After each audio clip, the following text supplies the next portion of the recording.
ठीक है, तो अब हमने इसमें जो हमने चैप्टर पढ़ लिया था कि किस तरीके से कैसी सिचुएशन थी कि लोग कैसे शहर में गांव में रहते थे, अब हम पढ़ेंगे फंक्शनल क्लासिफिकेशन कि जो बस्तियां हैं, जो आपके जो टाउन्स हैं, जो आपकी जो रहने का लोगों को सेटलमेंट था, उनको उनके कुछ फंक्शन के हिसाब से हम क्लासीफाई करेंगे, मतलब उनको अलग अलग हिसाब से डिवाइड करेंगे कि मतलब जिस तरीके के वो काम कर रहे हैं उनको कुछ स्पेशलाइज फंक्शन के हिसाब से, स्पेशलाइज फंक्शन के हिसाब से उनको सेट करेंगे, उनके हिसाब से जैसे जैसे वो काम करेंगे उस हिसाब से उनको डिवाइड करके रखेंगे।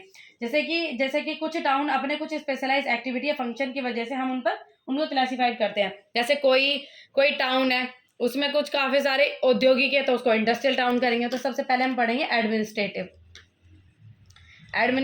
टाउन। एडमिनिस्ट्रेटिव टाउन होता है जिसको हम हिंदी में क्या कहते हैं, प्रशासनिक, ठीक है, प्रशासनिक टाउन। तो इसमें क्या होता है, जहां पर आपके प्रशासन को किस प्रकार से चलाना है, कैसे चलाना है, जिसको कहते हैं एडमिनिस्ट्रेटिव फंक्शन, जहां पे सेट किया जाता है कुछ रूल्स रेगुलेशन, कुछ गाइडलाइंस बनाई जाती है और जो प्रशासन है वो किस तरीके से कार्य करेगा, जिन टाउनों में सेट किया जाता है उनका एक पूरा चिट्ठा ऐसे होता है, उसको क्या कहते हैं हम, एडमिनिस्ट्रेटिव टाउन। ठीक है, फिर आ जाता है आपका दूसरा, आ जाता है आपका इंडस्ट्रियल टाउन। इंडस्ट्रियल टाउन जिसको हिंदी में कहते हैं औद्योगिक, जो आपके जहाँ पर इंडस्ट्रीज जो है वो बहुत ज्यादा होती है। यहाँ पर जो सिटी है वो एक्सपेंड मतलब बढ़ किस वजह से रही है, यहाँ की जो सिटी है वो किस वजह से ग्रोथ कर रही है, वहाँ की इंडस्ट्रीज की वजह से, तो उसको हम क्या कहेंगे, इंडस्ट्रियल टाउन। फिर आ जाता है आपका ट्रांसपोर्ट टाउन का मतलब होता है परिवहन का, जहां पर जिस टाउन में आपके एक्सपोर्ट एंड इंपोर्ट के जैसे कि कुछ सामान, जहां पर उन सब चीज़ों की व्यवस्था, उन सब के परिवहन जो होते हैं कि सामान कैसे यहाँ पे लाना है, कैसे ले जाना है, जहां पर इन सब चीज़ों का वो मतलब जिन टाउनों में ऐसा होता है उसको क्या कहते हैं हम, ट्रांसपोर्ट टाउन जो है उनको कहा जाता है। फिर आता है आपका कमर्शियल टाउन का मतलब होता है जैसे कि किस तरीके से लेन देन जैसे करना, जिसको हम कहते हैं ट्रेड पड़ा था जैसे व्यापार वगैरह, है ना। तो किस तरीके से जहाँ पे आपका कोई सामान खरीदना बेचना, उस तरीके की चीजें जहाँ पर आपका ट्रेड परफॉर्म किया जाता है, वो वाले हो जाते हैं आपके कमर्शियल टाउन। ठीक है, फिर आ जाता है आपका माइनिंग टाउन। आपने देखा होगा कि माइनिंग जैसे जमीन में खोदते निकालते नहीं है, जैसे आपको पता है, किसी को पता चलेगा भाई ये टाउन है और इन टाउनों में जैसे जमीन में कुछ खोदो या कुछ चीज़ों में कुछ ना कुछ मिनरल रिसोर्सेस वो नहीं होते, जैसे कोयला, यहाँ पे जहाँ पर खाने मिलती हों और जहाँ पे खानों की खुदाई करके वो चीज़ें निकाली जाती है, उसको कहते हैं माइनिंग टाउन। ठीक है, जहाँ पर मतलब खुदाई वगैरह करके चीज़ों को निकाला जाता है, और जिन टाउनों मतलब जो एरिया इन सब चीज़ों के लिए प्रसिद्ध होता है उसको तो माइनिंग टाउन। जैसे कि आपने देखा होगा कि रानीगंज वगैरह और जो छत्तीसगढ़ वो कहते हैं झारखंड वगैरह, इन सब चीज़ों की जो वहाँ पर ना खाने होती है, वहाँ पर रिसोर्सेस और संसाधन होते हैं, उसको क्या कहते हैं, माइनिंग टाउन उसको कहेंगे। ठीक है, अब आ जाता है आपका गैरिसन टाउन क्या होते हैं। गैरिसन टाउन वो वाले टाउन होते हैं जैसे किसी भी सेवा या कि जैसे आपके जो सैनिक होते हैं उनको किसी भी तरीके की सेवाएं वगैरह देना, जो सेफ्टी की चीज़ें देखते हैं। सैनिकों वाली बड़ बस्तियाँ जो होती हैं उनका जो मेन कार्य जो होता है देश की रक्षा या फिर उन लोगों की मदद करना, उसको कहते हैं हम गैरिसन टाउन होते हैं, जहाँ पर आपके सैनिक वगैरह होते हैं, किस तरीके से क्या चीज़ें करनी है और यहाँ पर सुरक्षा का पूरा इंतजाम जो है कराने में मदद की जाती है, उसको हम कहते हैं गैरिसन टाउन। जैसे अम्बाला जो है वो आपका एक गैरिसन टाउन है। ठीक है, फिर आ जाता है आपका एजुकेशनल टाउन का मतलब होता है जो जगह आपकी पढ़ाई के लिए ज़्यादा फेमस होती है, जैसे कि आप उसको कह सकते हो जैसे इलाहाबाद, IIT रुड़की, मतलब जो अपनी पढ़ाई के नाम से जाने जाते हैं, जैसे जहाँ पर उनके मतलब पढ़ाई जहाँ की बहुत ज़्यादा प्रसिद्ध होती है, उसको हम क्या कहते हैं, एजुकेशनल टाउन। ठीक है, जैसे कि आपका जैसे इलाहाबाद में कोई एक काफ़ी अच्छा कैंपस होगा, इंस्टीट्यूशन होगा, IIT रुड़की जो है वो काफ़ी ज़्यादा फेमस है, तो रुड़की को उसके कॉलेज के उसके एजुकेशन के नाम से जाना जाता है। ठीक है, उसको हम कहेंगे एजुकेशनल टाउन। 8 आपका रिलीजियस एंड कल्चरल, इसका क्या होता है भाई, तुम इसका एग्जांपल तुम दोगे, CULTU, कल्चरल टाउन। इसका मतलब होता है धर्म से रिलेटेड कोई जगह, कोई फेमस जगह बताओ जहाँ पर आप घूमने गए, जहाँ का मंदिर बहुत फेमस हो, मतलब मंदिर फेमस होते हैं, बताओ।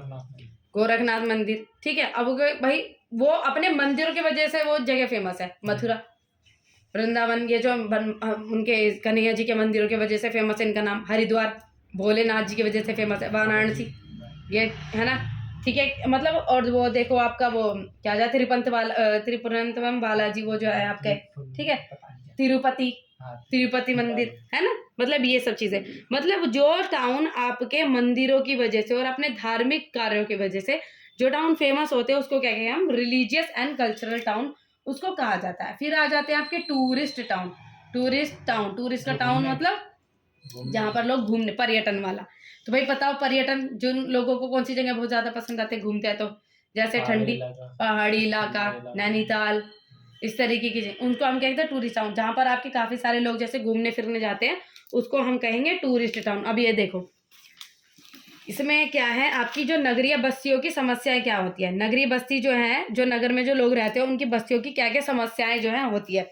इसमें कहते हैं मानव रोजगार के अवसर एवं नागरिक सुविधाओं की खोज में शहरों की ओर आता है। इन्होंने कहा कि जो व्यक्ति है नगर से, जैसे गांवों से अगर उसको रोजगार नहीं मिलता है तो वो कहाँ पर पलायन करता है, शहर की तरफ, कि शहर में उसको अच्छी नौकरी मिलेगी, उसका स्टैंडर्ड ऑफ लिविंग जो रहने का तरीका है वो काफी ज्यादा अच्छा होगा, तो शहर की तरफ जाता है। परंतु विकासशील देशों में अधिकतर शहर अनियोजित होते हैं, जिसके कारण आने वाले व्यक्ति नगरों में अत्यंत भीड़ की स्थिति पैदा करते थे। अब जैसे आपके कुछ लोग थे, अब इसमें दिखाओ यहाँ पे, बंद कर, नहीं चालू रखो, ठीक है। अब इसमें जैसे कि आपके लोग थे, पेन रख दिया,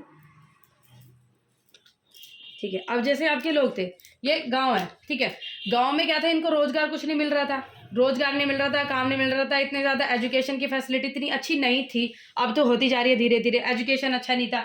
मतलब ये लोग जो थे यहाँ पे जो रहते थे वो चाहते थे हमारा बच्चा जो अच्छा पढ़कर काम करे, अच्छा पढ़ाई लिखाई करे और जो अच्छा खासा इनका काम हो, तो ये कहाँ चले गए, शहर की तरफ। अब ऐसा एक व्यक्ति तो नहीं होगा, काफी सारे लोग होंगे, ये क्या थे, यहाँ तो जाते जा रहे हैं, लेकिन ये जगह तो इतनी है इनकी, मतलब ये जो रोजगार थे, उनका जो रोजगार था वो तो इतना ही था, ये जो रोजगार थे इतना था। ये पॉपुलेशन बढ़ती जा रही है, बढ़ती जा रही है, बढ़ती जा रही है, बढ़ती जा रही है, तो क्या हो गया भाई, जिसको जो जो आ गया उनको रोजगार मिल गया, और कुछ लोग एकदम से इतने सारे रोजगार की, मतलब जब सारे ही लोग नौकरी के लिए आएंगे तो भाई जब सारे लोग कुछ ऐसे भी होने चाहिए जो सोचे कि वहां जाके नौकरी प्रदान करूंगा, सारे ही लोग नौकरी, तो एक भीड़ जमा कर देते हैं। तो हमारी क्या हो गई, यहाँ पे जो जनसंख्या क्या हो गई, जनसंख्या ज्यादा हो गई, जो रोजगार थी वो क्या हो गई, रोजगार हमारा कम हो गया, तो काफी सारे लोग बेरोजगार हो गए ना, और भीड़ यहाँ पर जमा होती चली गई, इतनी सारे आपका एरिया नहीं था। फिर क्या हो गया, लोग छोटी छोटी जगह पर रहने लगते हैं, बीच कुछ गली में कैसे भी करके छोटी जहाँ जगह मिलते हैं वहां बनाना शुरू कर देते हैं, ठीक है। तो ये हो जाती है आपकी समस्या उत्पन्न हो जाती है, नगरियों की समस्या जो उत्पन्न हो जाती है, जब लोग शहर, गाँव से शहर की तरफ जब पलायन करते हैं तो वहां पर जनसंख्या ज्यादा होने की वजह से उनको रोजगार की कमी हो जाती है।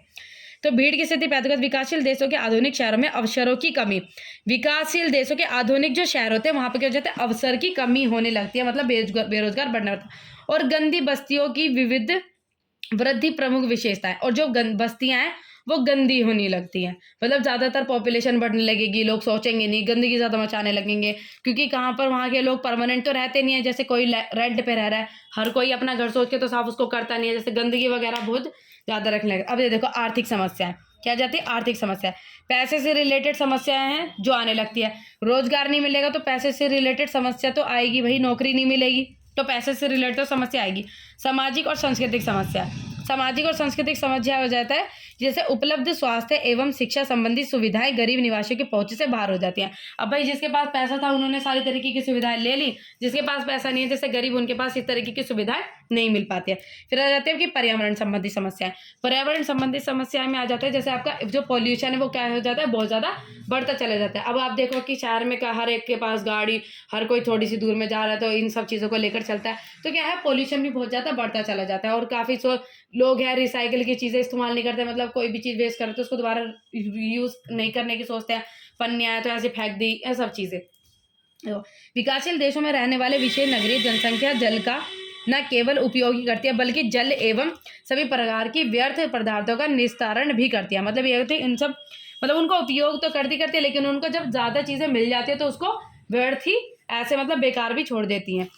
विकासशील देश के अनेक नगरों में पीने योग्य पानी की न्यूनतम आवश्यकता की पूर्ति तथा घरेलू और औद्योगिक उपयोग के लिए जल की उपलब्धता को सुनिश्चित करना अत्यंत कठिन होता है। घरेलू तथा औद्योगिक कार्य के लिए परंपरागत ईंधन के व्यापक उपयोग के कारण वायु प्रदूषण की समस्या भी पैदा होती है। और क्या होता है कि जब काफ़ी सारे लोग वैसे मोटरसाइकिल वगैरह और औद्योगिक जो फैक्ट्रियाँ बहुत ज़्यादा लगती हैं, फैक्ट्री में आपने देखा होगा कितना काला काला धुआं निकलता है, उन सब चीज़ों की वजह से जो आपकी वायु प्रदूषण जिसको कहते हैं एयर पॉल्यूशन काफ़ी ज़्यादा, मनुष्य के संचलन के द्वारा शहर, नगर एवं ग्रामीण व्यक्ति आपस में एक दूसरे के संपर्क में रहते हैं।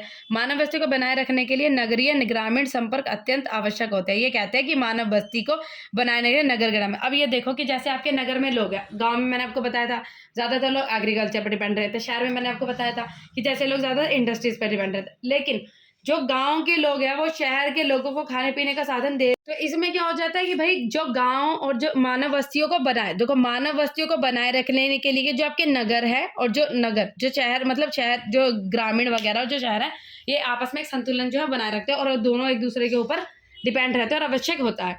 गाँव के लोग अगर कुछ नहीं उत्पादन करेंगे तो शहर के लोग कुछ नहीं खा पाएंगे। अब शहर के लोग भी इस तरीके की फैसिलिटी जैसे सेवाएं वगैरह देते हैं, वो नहीं देंगे तो भाई उस चीज़ का फायदा वो भी नहीं उठा पाएंगे, है ना। अब शहर के लोग भी काफ़ी, गाँव के लोग भी काफ़ी तरीके फायदा उठाते हैं। विशेष रूप से विकासशील देश में बढ़ती हुई ग्रामीण जनसंख्या से रोजगार सृजन एवं आर्थिक अवसरों के पीछे धकेल दिया है। परिमाण ग्रामीण जनसंख्या में नगरों की ओर प्रवेश में क्रमशः वृद्धि हुई है, जिसके कारण नगरीय क्षेत्रों में पहले से ही समस्याग्रस्त ढांचा, सुविधाओं और सेवाओं पर बहुत अधिक दबाव बढ़ा है। ठीक है, अब इसमें पढ़ेंगे ग्रामीण और नगरीय क्षेत्रों में विभिन्न आर्थिक, सामाजिक और पर्यावरण आवश्यकता को संतुलित करके उनके अनुपूरक योगदान और आपसी संपर्क को पूरा लाभ उठाना चाहिए। ये कहते हैं कि अब जब लोगों की जब इस हिसाब से जनसंख्या बढ़ती जा रही है तो जो सरकार है उस तरीके से कुछ ना कुछ फैसले जो है वो लेती जा रही है। ये कुछ क्वेश्चन है जैसे कि आप बस्ती को कैसे परिभाषित करेंगे, स्थान स्थिति के मध्यम, और ये देखो ये दिया है इनकी डिफरेंशिएट ग्रामीण बस्तियाँ और नगरीय बस्तियाँ। यहाँ के जो लोग हैं मुख्यतः कृषि और इनके सबका पालन करते हैं, ये व्यापार और उद्योग करते हैं। इन बस्तियों के लोगों की जो क्रियाएं ग्राम से बाहर तक फैली होती है और इनकी क्रिया निर्मित क्षेत्र तक सीमित रहते हैं, वहीं तक रहती हैं उनकी। इनका आकार छोटा है तो इनका आकार नगरियों का बड़ा होता है। ग्रामीण बस्तियों में आधुनिक सुविधाएं कम होती है लेकिन यहाँ पे सारी मिलती है, जैसे चिकित्सा वगैरह की शिक्षा। इन क्षेत्रों में जनसंख्या घनत्व इतना अधिक नहीं होता, लेकिन इनमें जनसंख्या घनत्व पॉपुलेशन उसमें कम होती है, इसमें डेंसिटी जो है वो ज़्यादा होती है। ग्रामीण बस्तियों में मकान बिखरे हुए होते हैं और नगरीय बस्तियों में संक्षिप्त निवासी स्थल होता है, जैसे पूरा पैटर्न से तरीके से बनाए जाते हैं। जैसे लाइन होगी तो यहाँ पे ऐसे घर होंगे, ऐसे इस तरफ ऐसे घर होंगे, ठीक है, इनका कुछ पैटर्न होता है। अभी ये प्रदेश कृषि प्रधान होते हैं, और ये प्रदेश उद्योग प्रधान होते हैं। ग्रामीण क्षेत्रों में वायु प्रदूषण की समस्या नहीं है, लेकिन यहाँ पे वायु प्रदूषण से भी काफ़ी और तरीके की, जैसे वाटर पॉल्यूशन ले लो, काफ़ी तरीके की जो समस्या वो उत्पन्न हो जाती है। अब ये क्वेश्चन है विकासशील देशों में नगरीय बस्तियों की समस्या क्या है। जो विकासशील नगरीय बस्तियों की, जैसे मैं पढ़ा था, बेरोजगारी, स्लम क्षेत्र जिसको कहते हैं स्लम, जैसे झुग्गी झोपड़ी वाले इस तरीके के एरिया।